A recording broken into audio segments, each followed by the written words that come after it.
Good morning students. बच्चों, third chapter के अंतर्गत हम आगे बढ़ते हैं। कल हमारे द्वारा नदी किस प्रकार से अपरदन और निक्षेपण की क्रियाओं के माध्यम से विभिन्न आकृतियाँ और विभिन्न स्थलाकृतियों का निर्माण करती है, इसका आपके द्वारा अध्ययन किया गया था। आज हमारे द्वारा समुद्री तरंग के कार्य या समुद्री तरंगें किस प्रकार से अपरदन और निक्षेपण का कार्य करते हैं, जिससे स्थल पर और जल पर विभिन्न स्थलाकृतियाँ दिखाई देती हैं। यहाँ पर हम स्टार्ट कर रहे हैं पेज नंबर 16 से, समुद्री तरंग के कार्य। बच्चों, यहाँ पर आपके थोड़ा सा डिटेल के अंदर साथ में एक चित्र भी दिया हुआ है, उसका अध्ययन हम बाद में करेंगे। पहले मैं इसके बारे में आपको थोड़ा सा पढ़ा देती हूँ। समुद्री तरंग, समुद्र के अंदर उठने वाली लहरों को समुद्री तरंगों के नाम से जाना जाता है, यह आपको अच्छे से पता है। ये जो समुद्री तरंगें होती हैं बच्चों, ये किनारों पर अपरदन और निक्षेपण की सहायता से कई तटीय स्थलाकृतियों का निर्माण करती हैं। आगे बढ़ते हैं अपन। समुद्री तरंगें लगातार शैलों से टकराती रहती हैं। लहरें आपने देखा होगा पिक्चरों के अंदर, क्योंकि हम तो राजस्थान में रहने वाले लोग हैं, हमारे द्वारा इस तरह के कार्य नहीं देखे जा सकते हैं। या तो हमें समुद्र तट पर जाना पड़ेगा और इस तरह से लहरों को अनुभव करना पड़ेगा, या फिर आप लोगों ने पिक्चर्स में और इधर सीरियल्स वगैरह में समुद्र को देखा होगा कि उसमें लहरें लगातार चलती रहती हैं, तरंगें लगातार चलती रहती हैं और ये तरंगें लगातार किनारों पर टकराती रहती हैं। या दूसरे शब्दों में हम कहें, समुद्री तरंगें लगातार शैलों से टकराती रहती हैं, जिससे दरारें विकसित होने लगती हैं।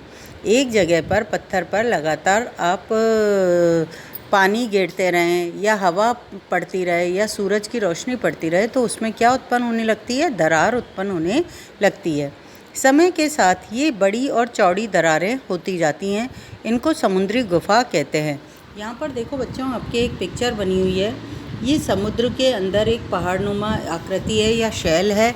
इस शैल के अंदर समुद्री गुफा आपको दिखाई दे रही है। समुद्री गुफा के अंतर्गत देखो, ये लहरें लगातार टकराने से यहाँ पर क्या हो गया, ये पत्थर जो कमज़ोर था शैल का भाग, ये दरार पड़ने से टुकड़े टुकड़े होने लगा है।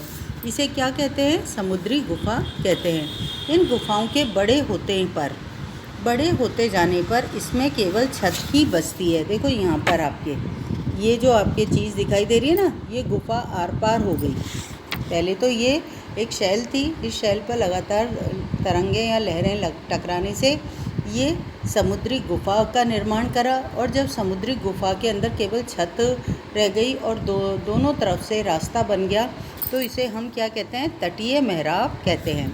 इन गुफाओं के बड़े होते जाने पर इसमें केवल छत ही बचती है, जिसे तटीय मेहराब बनते हैं। लगातार अपरदन छत को भी तोड़ देते हैं।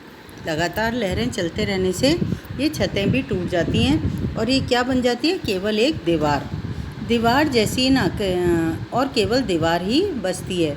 दीवार जैसी इन आकृतियों को स्ट्रैक कहते हैं। दिखाई दे रहा है बच्चों आपको? स्ट्रैक एक दीवार जैसा ही दिख रहा है समुद्र के बीचों बीच में। समुद्री जल के ऊपरी भाग ऊपर लगभग ऊर्ध्वाधर उठे हुए ऊंचे शैलीय तटों को समुद्री भृगु भी कहते हैं। समुद्री तरंगें किनारों पर अवसाद जमा करके समुद्री पुलिन का भी निर्माण करती है। देखो, इसमें आपके द्वारा 5 चीज़ों का अध्ययन किया गया है। समुद्री तरंगों के अंतर्गत आपके द्वारा 5 चीज़ों का अध्ययन किया गया है बच्चों। पहले नंबर पर तो आपने समुद्री गुफा पढ़ी। जब स्टार्टिंग के अंदर समुद्र की लहरें शैलों से टकराती हैं तो वो समुद्री गुफा का निर्माण करती हैं। जब यही गुफाएं आर पार हो जाती है तो इसे हमारे द्वारा तटीय मेहराब कहा जाता है, और जब ये इनकी छतें भी गायब हो जाती हैं तो इस दीवार को स्टैक का नाम दिया जाता है, और समुद्री जल के ऊपर लगभग ऊर्ध्वाधर उठे हुए ऊंचे शैलीय तटों को समुद्री भृगु भी कहा जाता है।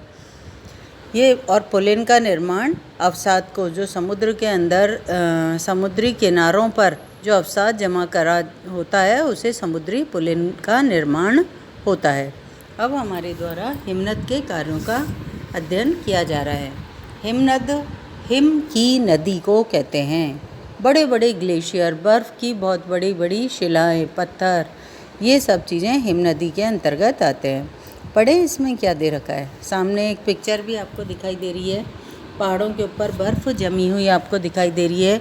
ये हिम की नदी है, मतलब जमी हुई नदी, बर्फ़ की जमी हुई नदी है और नदी का पानी जम जाए तो उसे हम क्या बोलेंगे?